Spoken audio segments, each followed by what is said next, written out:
প্রিয় শিক্ষার্থীবৃন্দ, জাদু দেখতে আমরা সকলেই ভালোবাসি।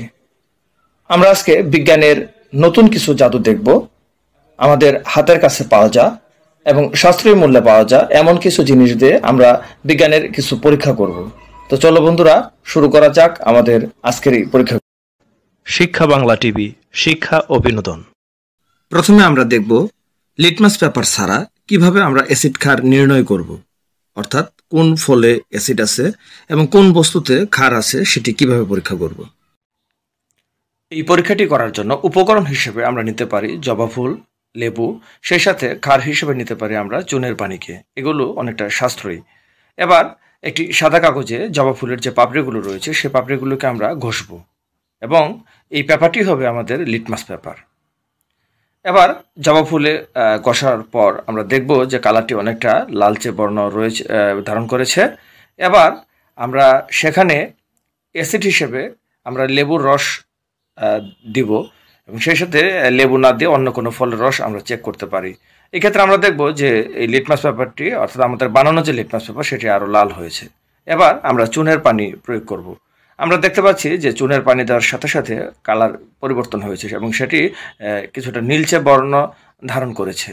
সেক্ষেত্রে চুনের পানির পরিবর্তে অন্য কোনো ক্ষার দিলেও একই রেজাল্ট আসবে। আমরা পরীক্ষা করার জন্য আমরা টুথপেস্ট যা আমরা ব্যবহার করি, সেই টুথপেস্টের সেটি কিন্তু ক্ষার জাতীয় পদার্থ এবং এটি যদি আমরা জবা ফুলের এই পেপারে আমরা দেই তাহলে আমরা দেখতে পাবো সেটি কিন্তু কিছুটা নীল বর্ণ ধারণ করবে।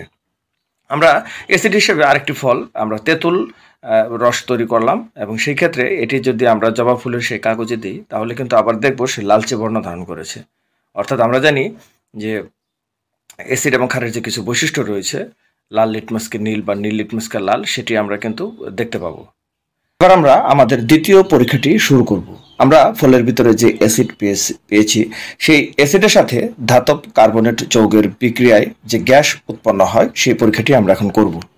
উপকরণ হিসেবে আমরা যে ফলগুলোতে অ্যাসিড রয়েছে তেমন একটি ফল, যেমন আমরা লেবু নিলাম এবং ধাতব কার্বনেট যৌগ হিসেবে আমরা নিলাম বেকিং সোডা এবং সেই ক্ষেত্রে আরও লাগবে যা বেলুন লাগবে। এবার আমরা একটি চায়ের কাপে আমরা লেবুর রস চিপে সেখান থেকে রস বের করার চেষ্টা করছি।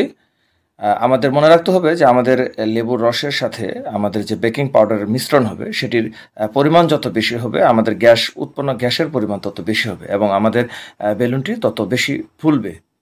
আমরা লেবুর রস তৈরি করার পর এবার আমরা বেকিং যে সোডাটি রয়েছে সেটি একটি বোতলে আমরা প্রথমে ঢুকিয়ে নিলাম।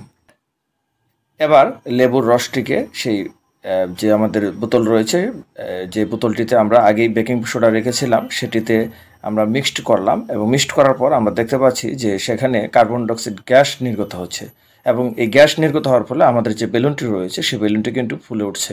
এক্ষেত্রে আরও বেশি পরিমাণে ফুলবে যদি আমরা পরিমাণ বেশি দিতে পারি। প্রিয় ভিউয়ার্স, পদার্থের পরিবর্তনের কারণে পানিতে রঙের খেলা, এই পরীক্ষাটি সহ আরও কয়েকটি পরীক্ষা আমাদের পরবর্তী ভিডিওতে দেখতে পাবেন।